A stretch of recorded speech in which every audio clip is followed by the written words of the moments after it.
used to be a big Corvette builder and stuff. They were there. I think they moved somewhere to one of the Carolinas. I want to say South Carolina. You guys all got quiet. They still do a lot of. Yes. Hey, we had like 2 people earlier, right? Long story short, I was chasing one of their guys down, one of their test drivers. I was chasing him down somewhere to one of the car that I built. 6 of us. And, Does that count to the viewership, the 6 here? guys were there, so, you know, Hey, we had like 2 people earlier, right? long story short, I was chasing Okay. one of their guys down. Kind of how I got here. At Thunderhill Raceway, we had. It was Does that count to the viewership, the 6 here? Yeah. never been there. Hey, we had like 2 people earlier, right? We got Danny Weller. So Okay. me not having a lot of driving experience, didn't hurt too much. It was more just. So we had some technical difficulties. Does that count to the viewership, the 6 here? Yeah. So it was fortunate that Hey, we had like 2 people earlier, right? It's happening again. One of Malik's Okay. superchargers. So I was able to follow him, and I basically just tried to keep up. And probably after Does that count to the viewership? 8, 10 laps. Yeah. So it was fortunate that I was starting to close We had in like on 2 people earlier, right? Now, you know, I don't know what all they were working on, but Oh, a whole bunch of it's a latency issue. Yep. somebody that they don't know. So can we adjust that latency to low latency? Chasing down somebody as renowned as they were. It got the attention of several people. You know, I don't take too much longer. They were It's working not this big on, guy Oh. turning back and forth last night. It's a latency issue. Yep. early 2000s.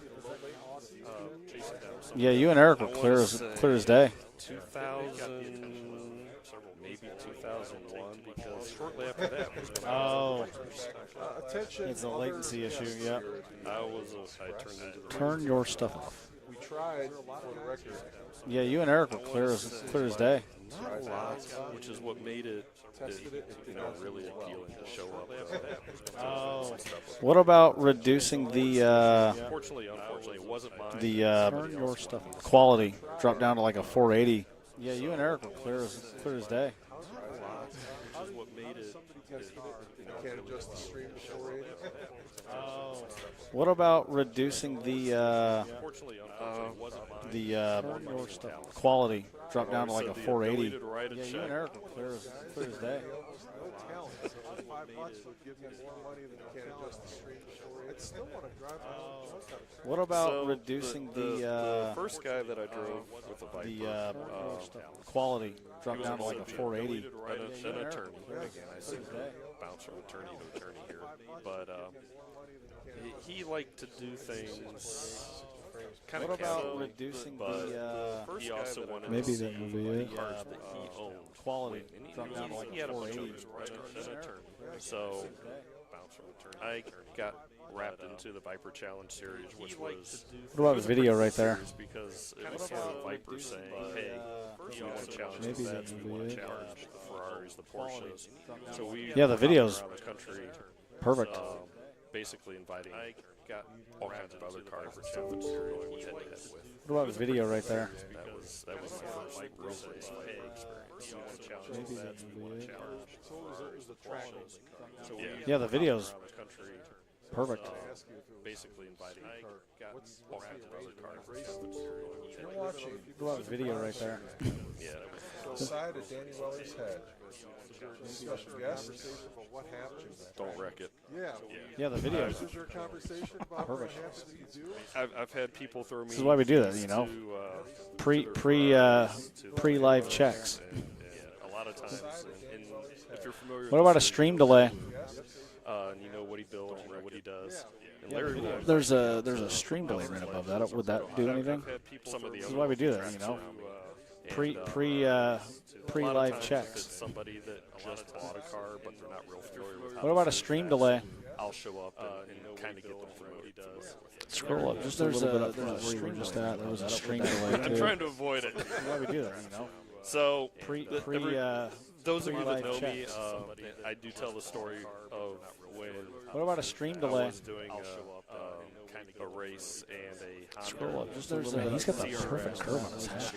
I'm trying to avoid it. So, those of you that know me, I do tell the story breaking down. It was where What about a stream delay? it was in Mid-Ohio where some of the smaller They don't? cars, we had the 0 horsepower Vipers, but I'm trying to avoid it. Corner as fast as some of the little really small, lightweight cars, almost like the old British touring car days where you had the little minis going up against Mid-Ohio. Yeah, if you try to curve the flat bell, it doesn't fit well. It completely throws it off. Too much of a big deal having those guys out there until he was and I would race touring car days where you hand over the little minis going up against Mid-Ohio. Yeah, if you try to curve the flat bell, it doesn't fit well. It completely throws it off. Too much of a big deal having those guys out there. That's Caleb's bed, so you can take a nap on it. How long were you driving? Yeah, if you try to curve the flat bell, it doesn't fit well. It completely throws it off. One of the local clubs, the Akron Sports Car Club, because of my driving with sponsors and stuff I had, that club was in a little bit of financial trouble trying to just keep lots and things that had happened after 9/11, insurance rates going up and everything. One of the local to where the Akron Sports Car Club, I was taking some of, I was fortunate enough to be able to take somebody like Kuma and say, hey, can you give us some additional money for prizes and stuff to try to just keep people coming in? And I was just doing so much for the club that at one point they just said, you know what, instead of this being just a public nonprofit club, I wanted to just buy it. Take somebody like Kuma. I said, okay.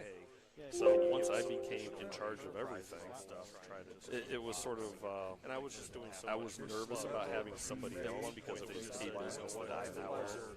Yes. So I started doing the courses, and it turned out that, hey, I was pretty good with it. So, my courses got pretty well known. I went to the SCCA Nationals many times. I was course chief. I was asked for input and stuff on different courses and stuff. Yes. So it's just something that one of those things that I have done also auto racing. And that's a totally different live stream. I've driven so to the SCCA Nationals many times. I was course chief. I can just sort of look at a blank slate and know where I want to put cones. It's just something that one of those things that I have done. Somewhere because I've got multiple windows open, is it? Oh, wait, here it is. Look at that. There's Eric. Get rid of him. Maybe that's what it was. That was probably I can just sort of look at a blank. Multiple live streams playing through at once. So do you think that's what it was? It was picking up the volume from my computer? Somewhere because I've got multiple windows open, is it? Oh, wait, here it is. Look at I do have a bunch of tabs open. Probably Maybe that's what it was. That was probably I can just sort of look at a blank. Multiple live streams playing through at once. So do you think that's what it was? It was picking up the volume? So I've got the speakers muted. So it couldn't have been. Oh, wait, here it is. I do have a bunch of tabs open. Probably Maybe that's what it was. So do you think if I close this window? Multiple live streams playing through at once. So do you think that's what it was? It was picking up the volume? So I've got the speakers muted. We'll close that one.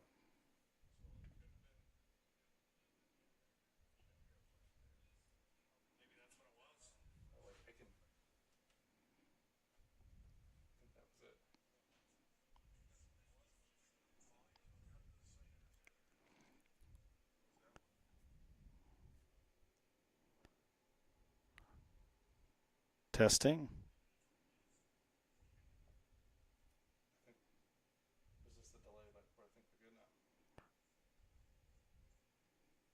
It's always this.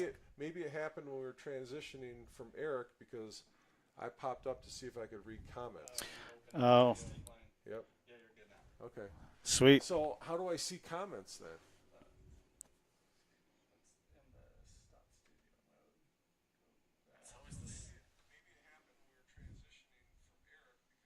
Top chat.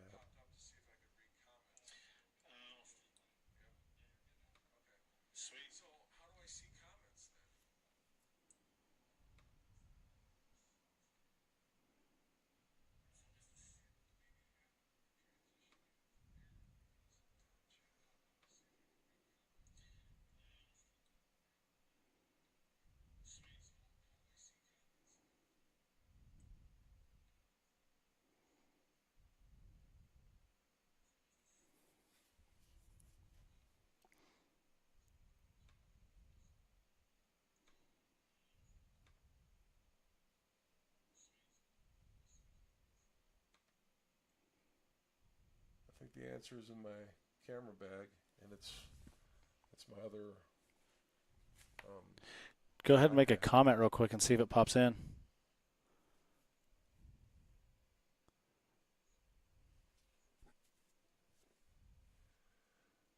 The stream's bit rate is lower than the recommended bit rate. We recommend what? Go ahead and make a comment real quick and see if it pops in. That you use a stream bit rate of 6,800. Yep. No, you're good. So we can see it there? Yeah, in the right side. All right. Look at that. Boom. Tells us how many concurrent viewers we have and how many views and everything. Let me share this out, too. See if we can get some folks to hop on. I will try to do the same.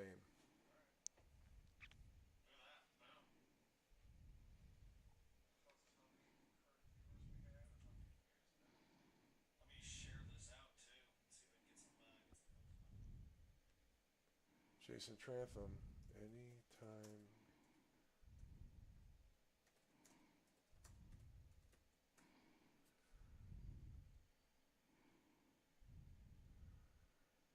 Let's see.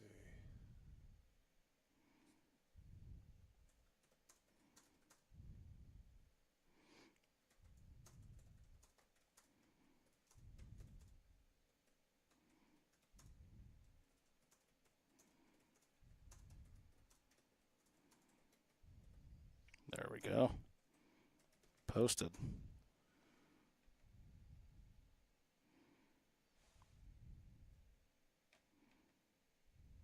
Makes for bad live streaming when all it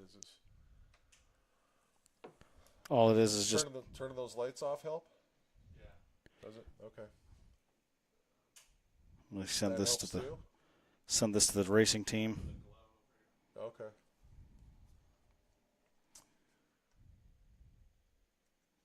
Now I got to go back to. There we go. There's no cough drop on here. I'm going to sneeze.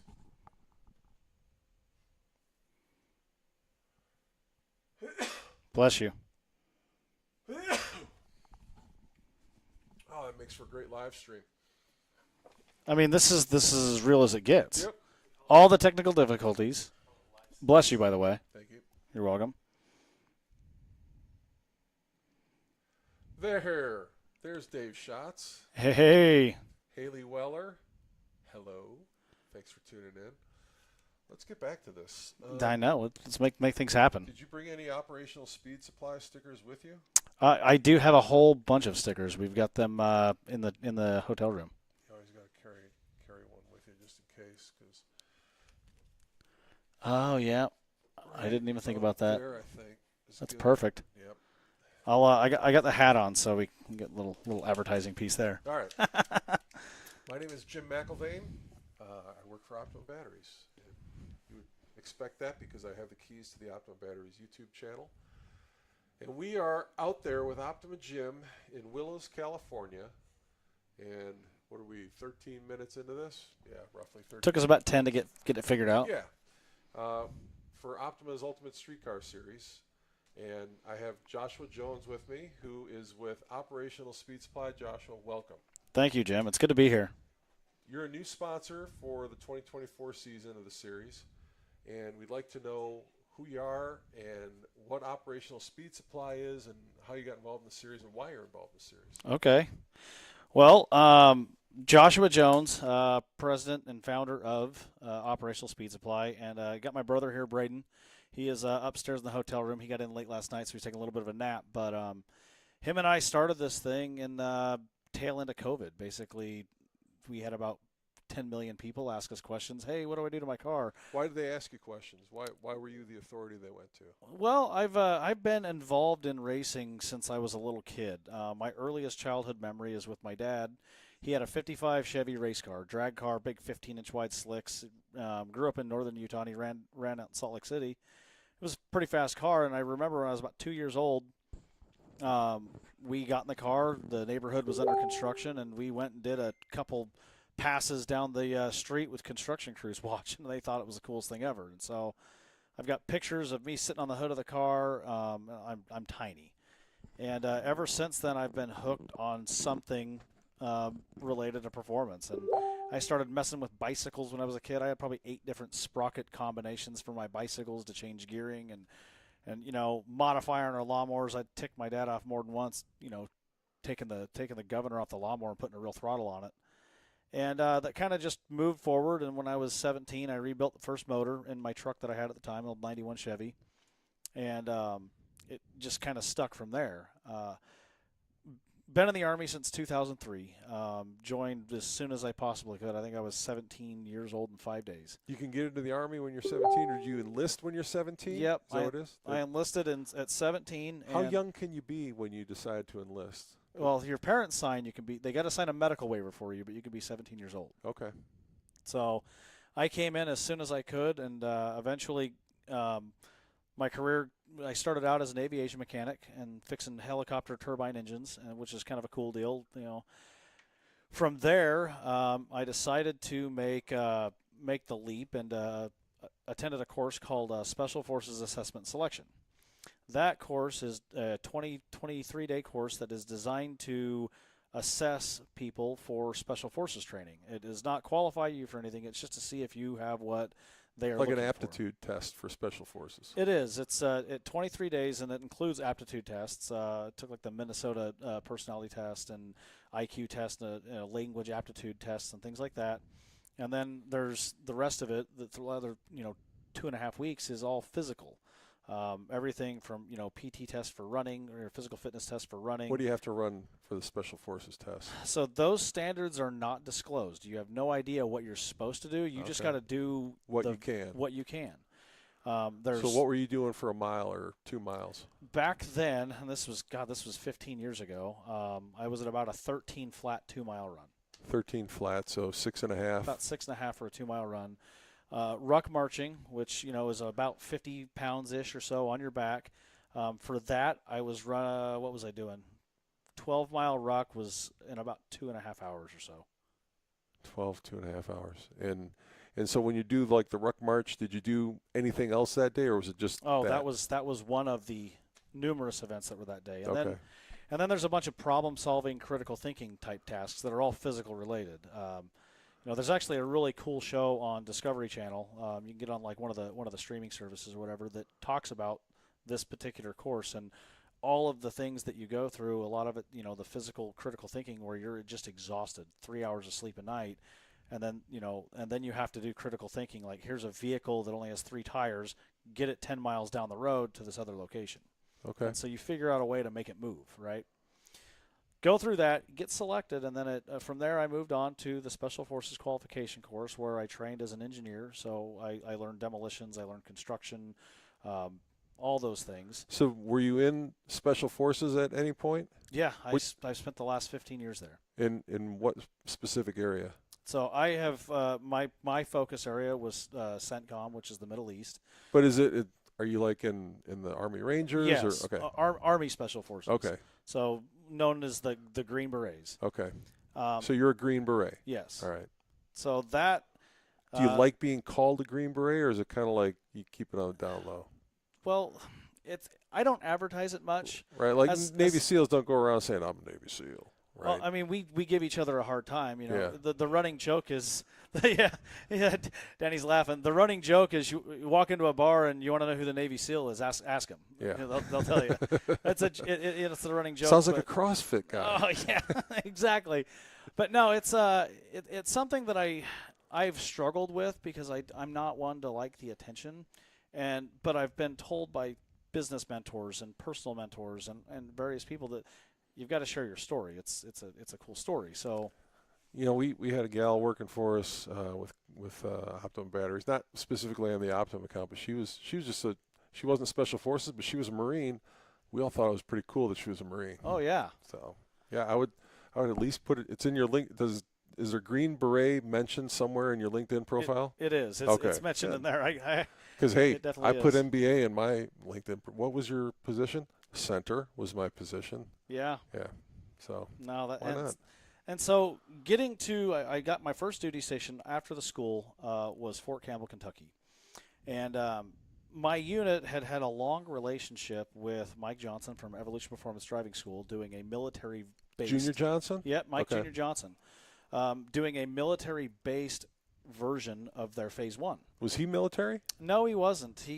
There was a guy that found them back in like 2002, 2003, and brought him on to teach driver's training to us, and that we do it on the airfield, and we would spend 4 days just beating the tar out of rental cars, and then we'd put military vehicles, and we would do the same type of thing. So what kind of, are you allowed to say what kind of training you're doing, like evasive driving? And it was literally like one of their Phase 1 autocross trainings, but with military vehicles. So you were learning to autocross in like Hummers? Yeah. Yeah. What's the tactical advantage of knowing how to autocross in a Hummer? You learn weight dynamics of your vehicle. And if you can understand what it's going to do on a flat surface when you're pushing it to its limit, when you're going slow 2-3 miles an hour and you're rock crawling through various terrain, you know what it feels like when it's at the brink of rolling over. It's at the brink of sliding or losing traction. And the whole point behind that is that it's the basis foundation of any driving technique that you're going to use elsewhere. You're learning the threshold braking piece because the Humvee actually has a tendency to lock the rear brakes up and then it'll rotate on you. And so you're learning all of that, and then when you apply that off-road, it's even that much more important. So they bring in like Lauren Healy in an Ultra 4 and have you guys work on rock crawling and stuff like that? No, not quite. But Okay. we do have M-Razors, which is the Polaris's military version of the Razor, and it started out as a different roll cage on the Razor, and it was basically a stock Razor with a different roll cage that could handle weapons mounts, which then transformed into a purpose-built with a diesel engine, which now is even more so gone to an extreme where it's a completely, totally different vehicle that is using a 1.5-liter engine with an 8-speed automatic as opposed to the CVT system. And I'm paying attention to you even though I'm looking at the Oh, screen. no, Just so you know, I hate that. It's like he's looking at his phone. He's not paying attention. I'm paying attention to you. You're good. You're good. We do the sit rep once a week, and I completely understand. I've usually got like my tablet and a computer and all this stuff sitting there trying to pay attention at all, and I'm always looking everywhere. And I don't want you, the viewers, to think that I'm ignoring Josh either. It's just the comments are over here, so if I want to see the comments, I have to look over here. Yeah, it's not the real Junior Johnson, Dave Schott says. That's correct. So going to that, I was fortunate enough to go to their course 3 times, and then I went to Bill Scott Racing, which is taught up at Summit Point. Spent a week up there, and it was on the Shenandoah Circuit, and 2 of those 5 days were basically hot lap in the Shenandoah Circuit in Crown Vics. It was amazing. And then there's other courses that we've gone to. There's one called Griffin Group where you do all the same driving, but then they add tear gas and paintballs, and they're shooting you with paintballs or throwing tear gas at you as you're trying to drive, and it's complete sensory overload. And then a couple different off-road schools as well that were taught. You have a gas mask on when you're getting? No, not at all. You got to drive through. You got to drive through it. Is it just tear, or do they use mustard? No, not mustard. Yeah. But what am I thinking? The pepper spray. Yeah. Do they use pepper spray? So interesting enough, the pepper spray is a very similar compound. It's just when they throw a grenade or something like with a gas grenade at you, it just aerosols it. Yeah. As opposed to like a direct spray. Okay. And so those courses I've been able to do, and then I found a local SCCA event and started racing, and I was in a 5th gen Camaro I put headers on it, so I got bumped up a class back then, long before CAM existed, and I just got hooked on racing. And so I've been doing all of my own building and just studying on cars and learning different things, and then COVID hits, and my friends that I worked with and other people were asking me, what do I do? I just bought this car, I want to modify it. And so I'd come up with a package for them. Like, well, what do you want it to do? What's your end goal with this car? And after about the 3rd person in the parts list I gave them, and they go to whoever to buy their stuff, I'm like, this doesn't make any sense. I need to just be the person they buy it from. You could just buy the parts yourself, right? Exactly. Yeah. And so I sat down, called my brother, and we talked a little bit about it, and we started doing research. And I think I spent 6 months researching business plans and building a plan out, and researching, third-party logistics with wholesale distribution, and getting direct accounts, talking to people about that. And in October, before you ask about OPTIMA batteries, truckload. You got to have order by the semi-load, and we'll sell direct. And otherwise, you got to go through a wholesale distributor. And that's kind of what I found with some companies. They're like that. But we were fortunate enough to have an existing relationship with companies like UMI Performance from just racing and and hanging out, and they were one of our very first direct companies that we were able to start selling for. And so from that point, it kind of grew. We moved from there. My initial thought was we're just going to try to focus on the military people because that's who I am. But the reality is that I didn't really have good placement amongst the mass military and people, and frankly, a lot of them, they're not all driving the same stuff that I was focusing on, on the the domestics. And we've honed in and we started working. We've supported UMI Motorsports Park for a couple of years, and we've been very, very active racing there. And from there, we formed a team. And the team is a bunch of drivers that we call the operational group. And that comes from a little bit of a history lesson here. Operational Speed Supply is named to give recognition and honor to the Office of Strategic Services in World War II. And that organization was made by a guy named Bill Donovan. He was a general in World War I, Medal of Honor winner. And then he was tasked with creating this organization, and their sole purpose was to go behind enemy lines, sabotage and subvert the Germans using French resistance and basically being under the guise of something they're not, right? And one thing about Bill Donovan that really stands out to me is that he didn't care who you were. He just looked at you. Do you have a skill, and do you have a desire and a belief in the cause? And so he took a lot of political flack for it because he would bring in thieves. He would bring in, he had hired prostitutes. He hired thieves. He hired whoever. He didn't care. If you believed in the cause and you had a skill, he could find a place for you. So from there, they also had what was called the operational groups. The operational groups were 13 to 30-person elements that would go cause sabotage and subversion, major attacks. And all of this was in prep for the Allied invasion during D-Day. All this was leading up to that invasion. And so I created this to kind of give honor to that because the Office of Strategic Services, once World War II ended, separated into two organizations. It kind of folded within itself, but then the CIA was created and the U.S. Army Special Forces was created, with that lineage being to the operational groups. So given the recognition of the name, Operational Speed Supply, and then part of a marketing idea that we had was to create a race team, and we didn't know what to call it. So I looked, kind of falling back on the history piece and giving honor to the OSS, we created the operational group race team, which our race team, we have it in 3 different banners right now with your road racing, your drag racing, and your autocross. And that we took and created our team that we have now, which we've got guys like Chris Brown, who has been very active with Optima the last couple of years, Tim Gordon, Brian Pico, Jeff Gordon. we've got Jeff Gordon not on that the team. One. Not that Junior Johnson. Yeah, not that Jeff Gordon. Not that Jeff Gordon. And so we are active mainly on the East Coast right now because that's where we all live. But we're active in that. And my focus for these guys is go out and have fun and help. That's the biggest thing. Our team is made up of people that have a desire to help others improve, whether their car breaks on track and they need somebody to help fix it, or whether they need someone to sit with them and help them improve their lap times.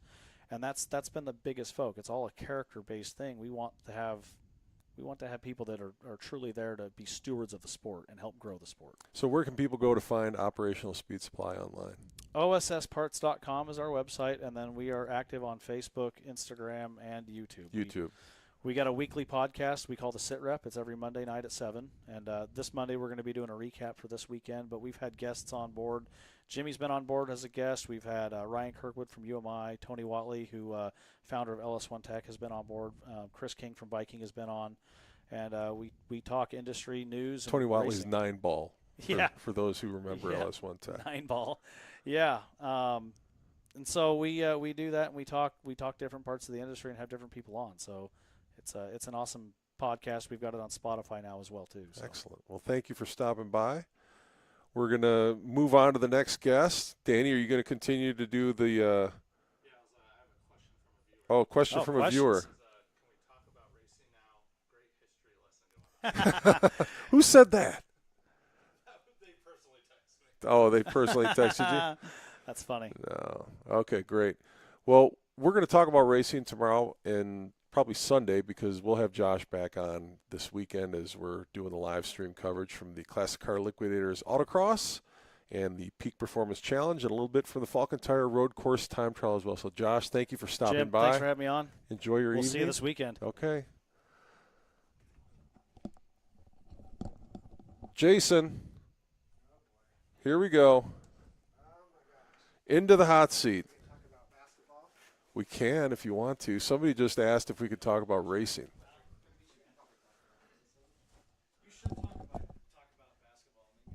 We can. All right, Jason Trantham. Yes. Who are you? Where are you from? What are you doing here? Jason Trantham. I'm from Elk Grove, California, which is just outside of Sacramento, just the suburb, about 15 minutes south of there. How far from here? It's about 100 miles, probably. So is this your home track? This is probably my home track. Okay. Yeah, it's maybe a little bit of advantage here. Shout out to Forge Line Wheels. Yes. Nice sponsor placement. Yes. The Optima hat. Well Yes. done, sir. Yes. So, yeah, I just got into this. I mean, I've always been a car nut. I mean, I don't know how much you want to know, but I've always been a car nut. I mean, ever since I was younger. My uncle used to autocross with in Hayward and all that stuff back in the day when they did that stuff. I mean, we're talking 60s, 70s with Mike Meyer's dad. Sure. My grandfather used to do flat track motorcycle and invented the rocket specialist. He's the one that created that company. So I guess it's in my blood. My dad just did street racing, wrecked a bunch of cars and stuff. Oh, that. man. So I always wanted to do it. And then years ago, I'll make it short and sweet, but I worked at a company, Auto Trader Magazine, started talking about autocross. I've shot cars for Auto Trader Magazine. Did you? Yep. Okay. Yeah, so I talked to a guy. We talked about stuff. He's like, oh, it's autocross. Well, how do you get involved? Oh, you go and you do all this. And I had a 70s Chevelle that was pretty stock. Went out there, started getting involved. Did that. Then I kind of did a home-built hot rod. Then I took up to Thunderhill Raceway, did some track days on a home-built car. And I thought, God, if I'm going to do track, I should get a Corvette. Got a C6, started doing that, had that for 10 years. And then 3 years ago, I got the C8 Corvette and just decided to take things a little bit more seriously. So go to more events, not just go and hang out, but really try to get better at the sport. Yeah. And how's it been going for you? You feel like you're improving? Yeah, I feel like I'm definitely improving. I'm working at it. I mean, I have a good car to work with, so I don't want to take anything away from that.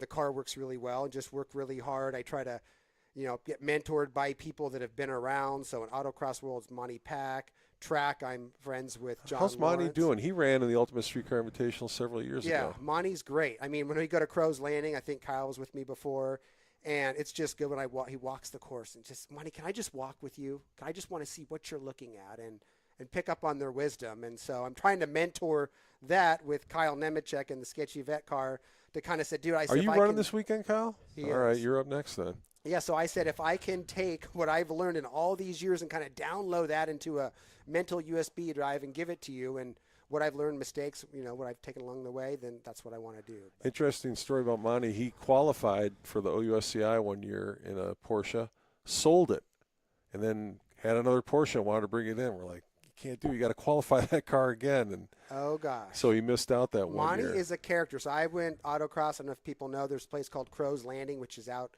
Central Valley, and it's kind of middle of nowhere. And he'll go, and I think he's an optometrist and lives in San Francisco, and he's got this little tent. I remember I coming back, and I'm driving along, and we did an autocross duel in Fresno. He was the instructor. I remember driving back, and he's got tires stacked in the GT3 next to them, which just seems kind of funny, But I feel like that because everybody's got these fancy trailers, and I'm one of the outcasts that are. Did you trailer here? Or did you drive? No, I drove. You I drove here. I drove to Vegas for SEMA. Awesome. I drove there. How many miles was it to Vegas? 500 and 500? change. Yeah, it was about Okay. 9 hours each way hustling. I mean, it was so. I had the car loaded with stuff, and then I got some other things. My Optima suitcase, picked up a few things while I was there, and then Kyle flew down to be my crew chief and hang out with me, and he's a good buddy of mine. And so I had to ship a couple things in boxes back to the house to make room for him to ride back with me. So When we ran, I'm trying to remember the name of the company. It was out of Tennessee. Jen something. They did restoration parts. Oh, they had a festival at Bristol. Oh, okay. It was Kevin King is the president of the company. Why is it Classic Industries? Yes. Is They're the ones that do all the the repop carts like door think panels so. and all that for Chevelles and all that's who. Thank you, Classic Danny. He's is. going to eat. Ladies and gentlemen, Danny Weller is leaving Jim's hotel room. All right, awesome.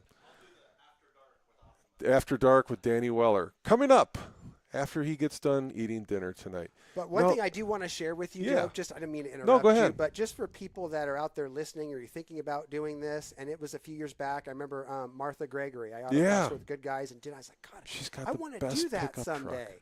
I got to do that. And I just think, why don't I do it? I just thought of it, I'm just going to do it. And for people that are new, just come out and try it. The people are here. It's a big family. You get to know everybody.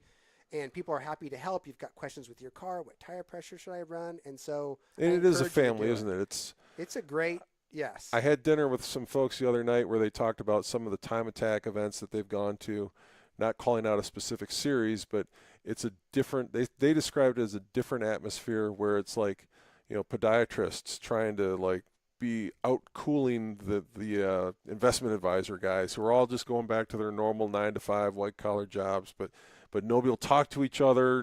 Everybody's out there trying to get the fast time of the weekend, and we're giving out cookies to people and wishing each other happy birthday.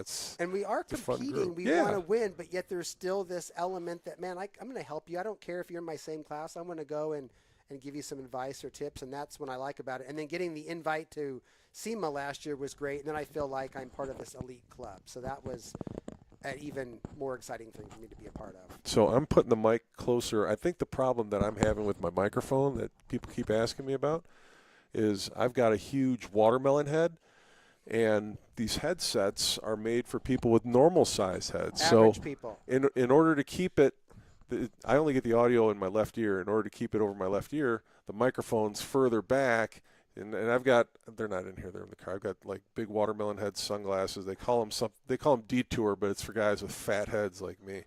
So I think that's why my microphone's not working. I'll try to put it as close to my mouth as I can, and I will wait for Matt Ramirez to tell me if it's working or not. But yeah, it's just really exciting, and I've got some great partnerships. Do you have sponsors? Yeah, I've got some great companies I worked for. I mean, it really does open the doors for companies that kind of want to showcase their products in front of this crowd. So Forge Line Wheels. So I have the GS1R open lug wheels on my car, which just really take it to the next level. I had a wheel before that was still a good wheel, but this really elevates it. AG Motorsports supplies some of the carbon fiber skirts and winglets and wing caps and splitter for my car, or the mirror caps. Also a company called AMT Custom that makes a custom C8 Racers, my name on YouTube and Instagram, and they made custom door seal plates, a frunk and trunk cover for my car that has the Optima logo. And that's cool. Logo, and just really great stuff. And they were excited, or as excited probably, to be part of this, to have my car and be in front of those people in Vegas that I was to be able to represent their brand and have those parts of my car. Well, that's fantastic. Vegas has turned into such a cool thing for us because of where we're located now. Can't say everything bad came out of COVID, because one of the good things was that a bunch of people didn't go to SEMA and a bunch of space opened up south of South Hall. We took all of it and we turned it into the autocross, the Classic Car Liquidators autocross, and the Peak Performance Challenge. And the bus stops are there, and we get thousands of people. And it's hard for Jimmy and I to sit down. We know the capacity of the grandstands. The grandstands are just packed for the Ultimate Street cars. I heard you didn't have grandstands before. All of a sudden you put them out and they were packed. Yeah, we didn't. I had suggested when we were in between North Hall and the Westgate Hotel that we should put grandstands on one side of the alley there and a big screen on the other and show past episodes of Ultimate Streetcar on the big screen, because all the food vendors were there and people would go get their food. They'd look for a place to sit down like they're not in a refugee camp somewhere, and we'd have bleachers for them to sit in, and then boom, we got their attention. Now they're watching Ultimate Streetcar, and then the cars are lined in the alley. Spinning the wheel in Optima Prime, right? Yeah, so now we got them spinning the wheel, and the grandstands, because there's just not. There's a shortage of places to sit down at the SEMA show. There's no shortage. Those bleachers were packed. Yeah, there's no shortage of places to hurt your feet at the SEMA show. People, you got to bring a couple different shoes to wear them differently. But the bleachers, I think we'd fill up as many as we want to put in there probably. So. I think so. And I don't think I'm exaggerating when I say it's the world's largest audience for autocross. Yeah. Maybe in the history of autocross. Yeah, because I've done some events, the Good Guys things, and it's nice because you go to some little other events and there's nobody there, just other racers. Go to Semi, get some people watching, but that's big. And I talked to Josh about that, and he was just like, oh my gosh. He's like, you got to go out there. It's so great. There's people 4 or 5 deep, and there was, then we're taking the car. We're actually going to go and get out there in front of everybody, and there's people watching and cameras and pictures, and it really does make it feel special, and it's kind of fun to put on a show for the crowd. Yeah. Well, we appreciate you being a part of the series, and glad to have you out. You're going to run this weekend at Thunderhill. Where else are we going to see you? I'm going to be in Laguna Seca in 2 weeks. 2 months. Don't say 2 weeks. 2 months. I'm going to give you guys a break. So that's in May, the first weekend in May. And then we'll see how that goes. I'm doing LS Fest, the big event, the week before. It's going to be rough. In Vegas? Doing that. Yeah. Okay.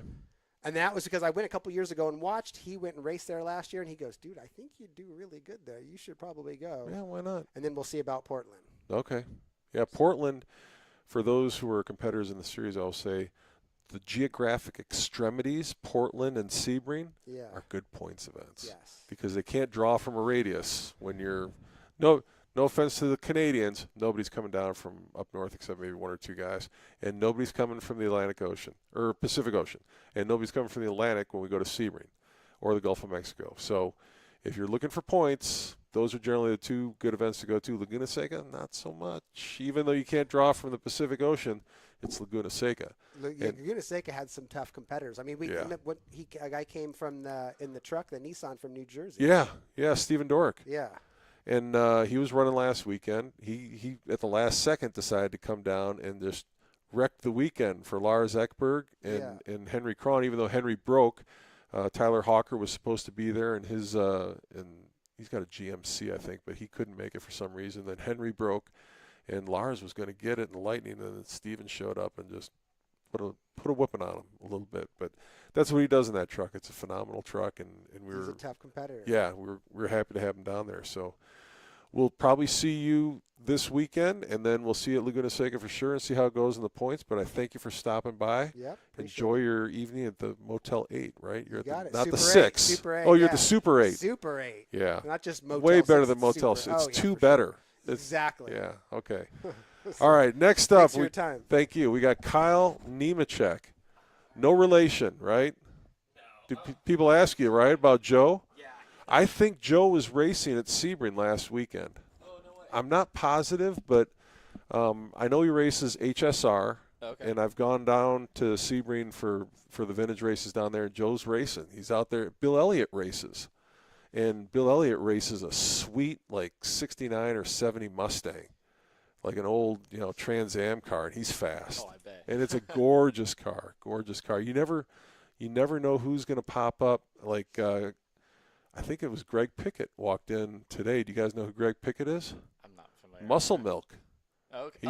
Okay. Gotcha. Yeah, he's the Muscle Milk guy. He's racing here this weekend. Wow, that's awesome. Yeah, so pretty cool folks on the Speed Tour side who we run with a lot this year, the Trans Am series. We've got a couple of former competitors in our series. Ken Thwaites used to race Trans Am. Now he's like the team manager. And Richard Forsyth we saw last weekend, and he might actually come out and run with us in his Corvette. But Kyle, tell people what car you've got. Well, I'm driving a 07 Corvette convertible, automatic. So not exactly the best track car to start out with, but I'm out here and I'm going to try it and see how it goes. It's going to be my first Optima event, so I'm more than excited. So you're a rookie, right? Yes. Did you sign up for the first timers or notify Adam that you're a first timer? Yes. Okay, good. Yep. Okay, who has a question? Weller Habits? Go ahead, Danny Weller, if you've got a question. This is Danny. Who do you think is the fastest East Coast Optima driver?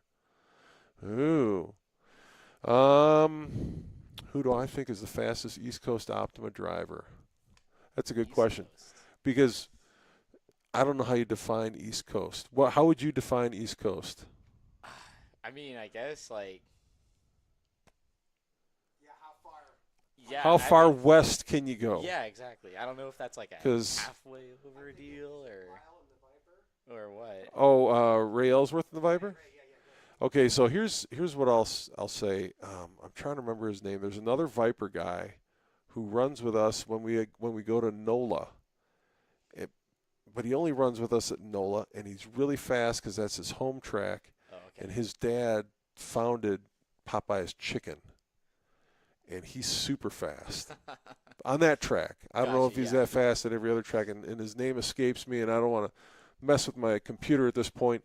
Austin Barnes is in Florida, so I guess he would kind of count for the next couple of weeks as the fastest East Coast driver, but he'll be moving back to Texas, so I don't know if that's East Coast anymore or not. Dave Schatz is in Arizona, so that's definitely not East Coast.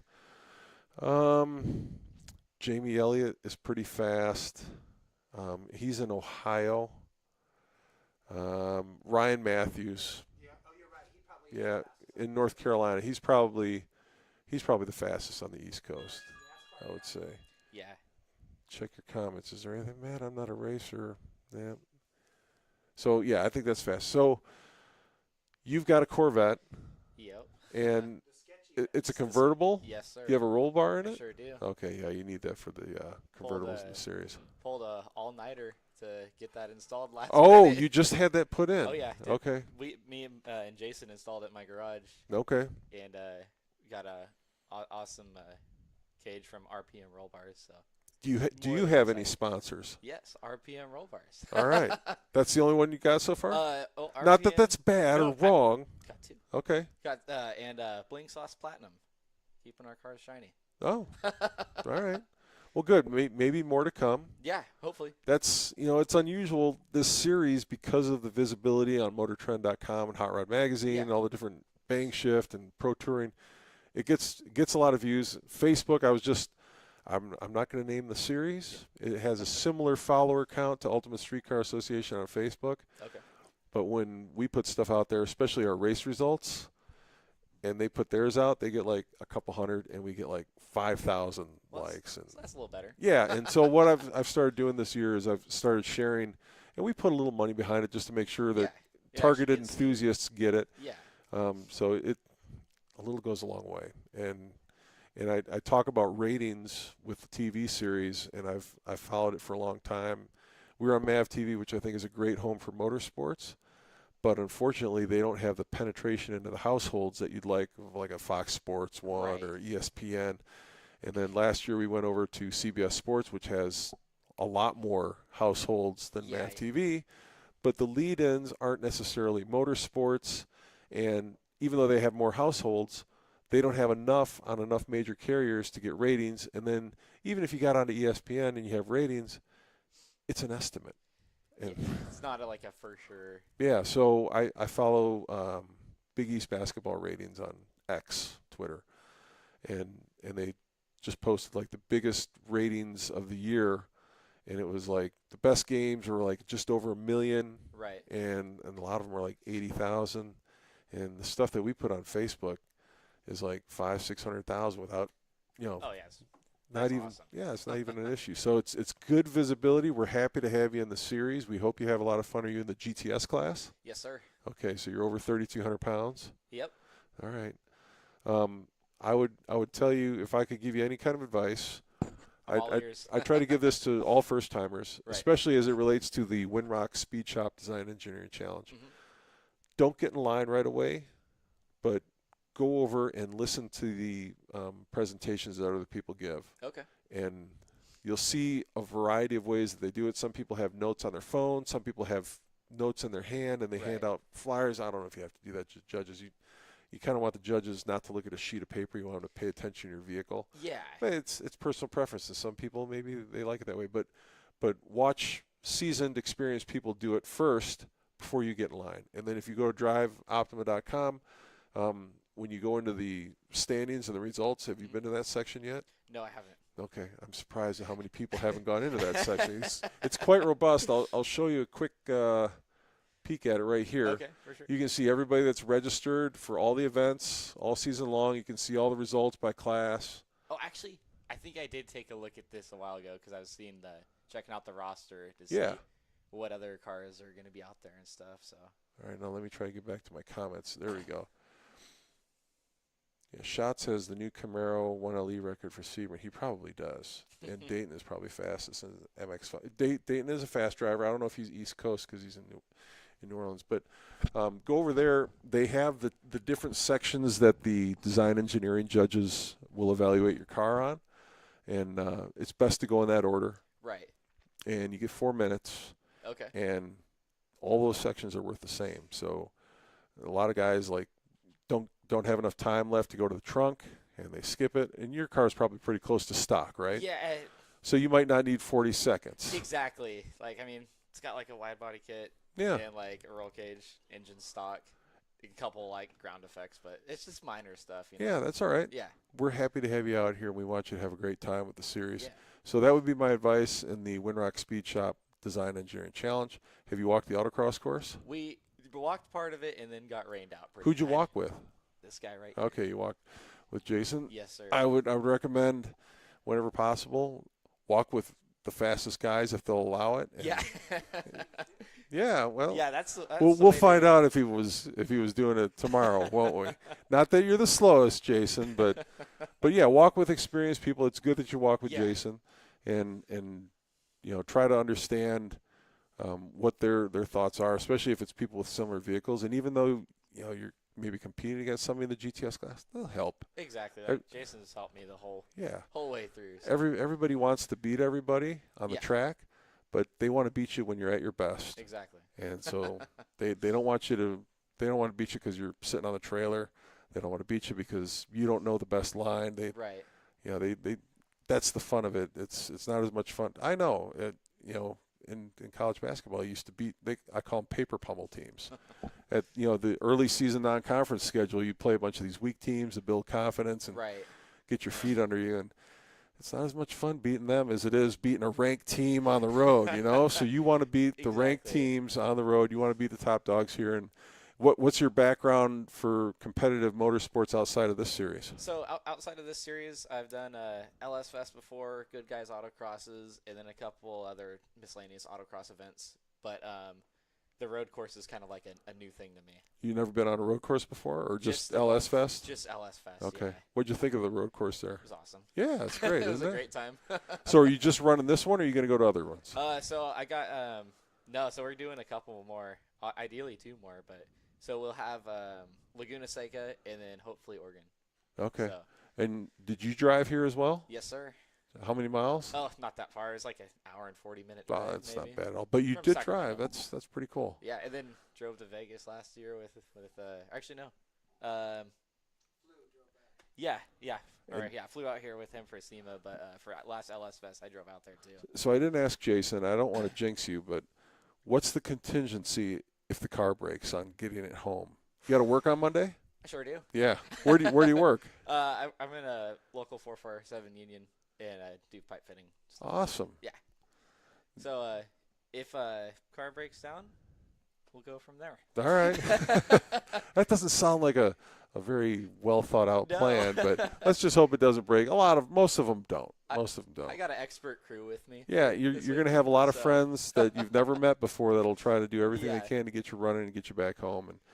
And so if you go to the further tracks, are you going to tow to those tracks, or do you have a trailer? Or I want to pick up a trailer before the next event. So. You got a 3/4 ton? Sure do. Okay. Yes, sir. You going to just get a 1-car trailer, or are you going to be friends and get a 2-car? I'm not that baller. I want a single car enclosed trailer. Okay. Single car enclosed, because you could get a 2-car open. That's true too. And when we were in Sebring, Ray Ellsworth came down. He's got a triple. Oh wow, that's a big. So he brought his car, and he brought one of the Viking Shocks Camaros, and he brought Randy Johnson's Camaro. Man. And they paid him. That's pretty legit. Yeah, it's kind of a nice thing. We've got some guys in Oklahoma, Jonathan Blevins and Kong Chang and Darren. I would remember Darren's name better if he and his wife didn't share a Facebook account. But he's got a Datsun 280Z or something like that. Nice. And those 3 guys out of Oklahoma, they run a lot together. And then Tom Farrington out of Indiana hauls Mike Dapkus's AMC Javelin around quite a bit. So something just to consider if you guys are relatively near each other and you're thinking about stretching it out a little bit. It might be worth it to go in on a 2-car trailer and then combine forces and make it easier. Yeah, because I'm sure we'll be racing at all the same events. Because we talked about when this series first started, and it was 10 events, and we raced Sebring the first year. We did Daytona. We did Portland the first year. Right. We were all over the country, and nobody had ever done anything like that before. Oh, yeah, At it's this crazy. level, you know, this is amateur. Exactly. Yeah. and we had conversations like, should we have a car hauler like available to haul people's cars around, or are they going to figure it out? And Yeah. are we going to fill up the fields? And like, we didn't go back to Portland for a long time because we had more people from Tennessee that made it to Portland than we had from Washington State and Oregon. Wow. So, you know, it didn't draw well, and we started selling out events pretty quickly. But we had a really hard time at Portland, so Gotcha. you know, we didn't go back there for that reason. But I love the track, and used to love the city. The Washington side of Vancouver is still pretty nice, but that's another story for another time. Topic. Yeah, different topic, but yeah, it's fun to see how the series has grown and brought new people in. How did you first hear about this series? So, I first heard about this through Jason and my buddy Mike. And Mike who? Arlie. Okay. Yeah. Yep. So heard about it through them, and they were telling me about it. I was like, I kind of want to practice up a little bit before I go for like a bigger event like this. So did a couple more autocrosses and stuff. You Here feel and like there. this is a bigger event, For really? me, it's a huge All right, event. that's awesome. I'm glad you hold it Yeah. in such high regard, but Yeah. I'll be honest, I feel like a failure every time somebody says, I heard about it from my buddy. Because I work so hard Yeah. to target people and get it in front of the right people on the internet, and never heard of it. Like, And- okay, so and got more I'm work still- to do. I'm still like pretty new to this stuff too. Yeah. So like, I mean, I did like my first autocross like 2 years ago maybe. So like still like somewhat new, I guess. Yeah. But yeah, and I heard like there's one that does like road course, speed stop, and autocross, and one is like, dang, that sounds really fun. So Okay, it's time for Jim Quiz. Jim Quiz time, brought to you by Danny Weller, audio video out of Las Vegas. When did you win the Defensive Player of the Year? Oh, he's asking me, when did I win the Defensive Player of the Year in college basketball? I was the 1994 College Basketball Defensive Player of the Year is the correct answer. And I think that's the only question we got from the audience at this point.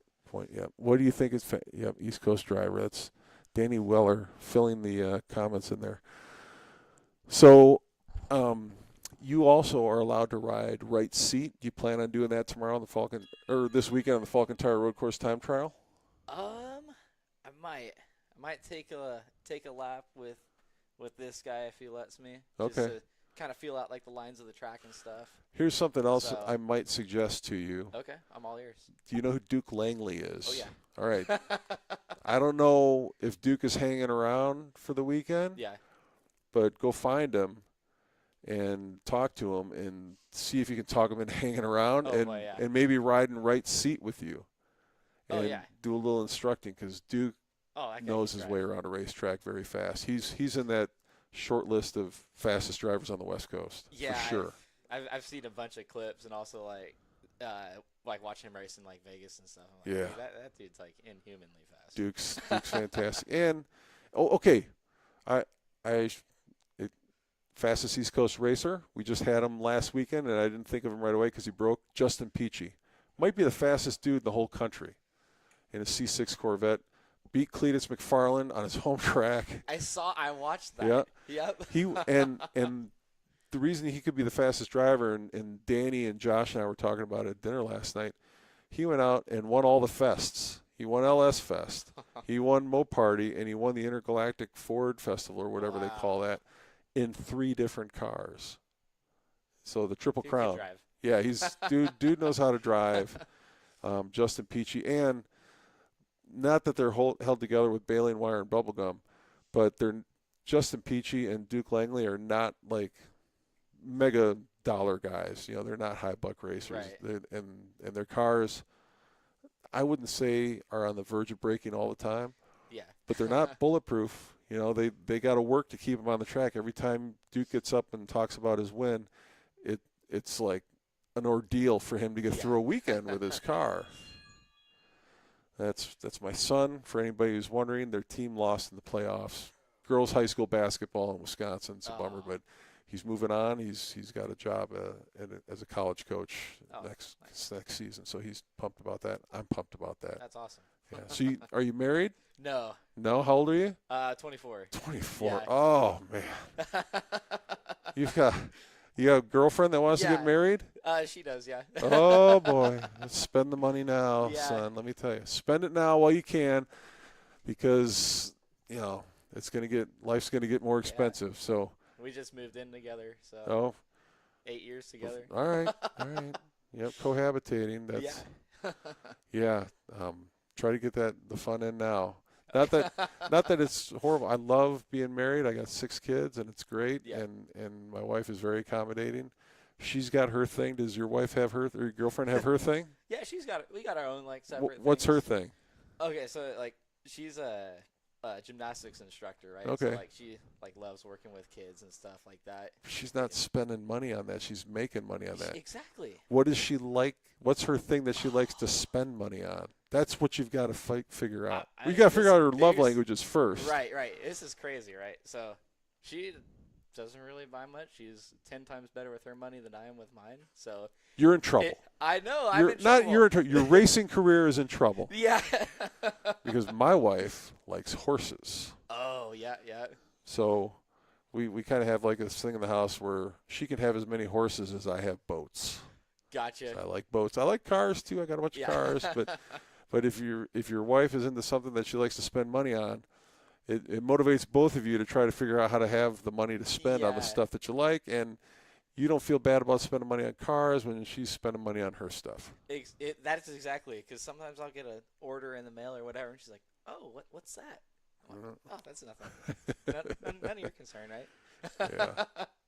That never goes well. Well, awesome. Let me just check. Defensive player Dave is okay. Dave was the fastest Optima Thunderhill of all time. Triple Crown. Yep. All right. I think we've covered off on it. We're going to wrap it up for now. I don't know. I'm going to stay on. It's local time, 6:43. I made the mistake of telling people they can come in as late as 10 o'clock. Oh, have you guys eaten dinner yet? We had a kind of a late lunch. Okay. But we're probably still going to go out later. Yeah, that pizza. We ate the pizzeria. I won't say them by name because they got shut down for health code violations and just recently reopened. I'm fine. I didn't have the salad bar, which apparently was the issue. And I would bet the salad bar is very clean now if that shut them down. Just takes one time. It's like a block from here. Yeah. But Danny and Josh and I and Danny's wife and kids ate there last night. It was fine. Good pizza. It's hard to mess up pizza. Yeah. So, and I don't know if it was cheap or not, as fine as pizza goes, but that's an option for you if you want to have pizza. There's no In-N-Out burger in Willows, California. I was a little disappointed by that. You guys are lucky. For now, it's coming. They've got the Tennessee office. They're going to expand. And oh, boy. Yeah, we'll get them in Florida before too long, and it'll be all Love good. Some In-N-Out. Yeah. Yeah, In-N-Out's great. Well, thank you, Kyle. Yeah, thank you, Jason, for coming by. Have fun this weekend. Oh, yeah. Be safe. Enjoy friendly competition. Yes. All right. I'm going to sign off for now, folks. And if anybody else wants to stop by, you know the room. I put it in OUSCI Logistics. If you don't know the room, send me a text or a direct message. If you don't have the ability to send me a text or direct message, I don't want you coming to my hotel room. So thank you all for watching. And DriveOptima.com is the website where you can go to learn more about the series and how you can compete in your street car for Optima's Ultimate Street Car. This is Jim McIlvain signing off.